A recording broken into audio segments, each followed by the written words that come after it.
अस्सलाम वालेकुम।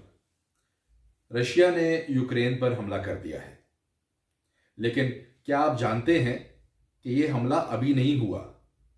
जी हाँ, ये फरवरी 2014 से टेंशन्स चल रही थी।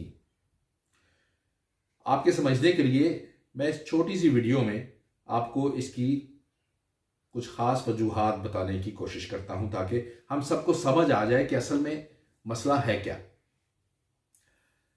क्रीमिया एक पेनिनसुला है जो कि ईस्टर्न यूरोप में वाक़या है और वो इंटरनेशनली रिकॉग्नाइज किया जाता है एज पार्ट ऑफ यूक्रेन। बहुत खूबसूरत जगह है, पेनिनसुला है।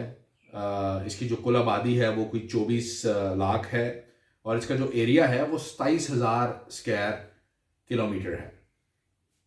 ऑफिशियली क्रीमिया को यूक्रेन के हवाले किया गया था 1954 में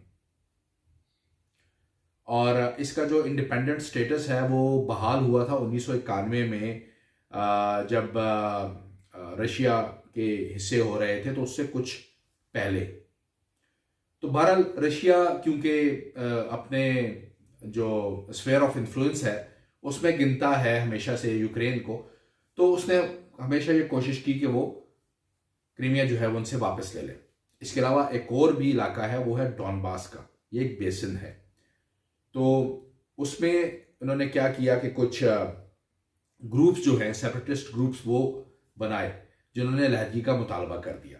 उसकी बेसिस पे रशिया ने फरवरी 2014 में डॉनबास पर हमला कर दिया। वो जंग जो है वो अभी तक जारी है। आज 8 साल और 5-6 दिन तकरीबन हो गए हैं और ऑफिशियली 24 फरवरी को उन्होंने प्रैक्टिकली फिजिकली यूक्रेन पर हमला कर दिया। वो क्लेम करते हैं रशियंस कि क्रीमिया हमारा है, डॉनबास हमारा है, और यूक्रेन भी ऑब्वियसली वो कहते हैं जी यूक्रेन सारा ही हमारा है, क्योंकि वो किसी और का इन्फ्लुएंस बर्दाश्त नहीं कर सकते। यूक्रेन भी काफ़ी अरसे से अपनी मेहनत में लगा हुआ है और ख़ुद को डेवलप करने की कोशिश कर रहा है। आपने देखा होगा कि जो यूक्रेन का जो जो प्रेसिडेंट है, जो प्रीमियर है, उनके बयान आपने सुने होंगे कि वो बड़े बहादुरी से उनका जवाब दे रहे हैं और वो आगे से खुद को डिफेंड कर रहे हैं। लेकिन रशिया, चूंकि आपको पता है रशिया है, तो वो अपनी सुप्रीमेसी मनवाने के लिए और खुद को उस खत्ते का जो है वो एक टाइगर समझता है और वो किसी भी सूरत यूक्रेन की जो इंडिपेंडेंस है, जो उसकी ऑटोनॉमी है, उसे बर्दाश्त करने को तैयार नहीं है। तो बहरहाल इसका जो बैकग्राउंड है थोड़ा सा वो ये है। अब आप देखिए कि इसका रिजल्ट जो है वो क्या निकलता है। 2-4 दिनों में, 6 दिनों में काफ़ी सारी चीज़ें जो हैं वो क्लियर हो जाएंगी। बस अब आप ये दुआ कीजिए कि ये जो जंग है ये तूल ना पकड़े, क्योंकि यूरोप को जो गैस सप्लाई है वो सारी रशिया से जाती है।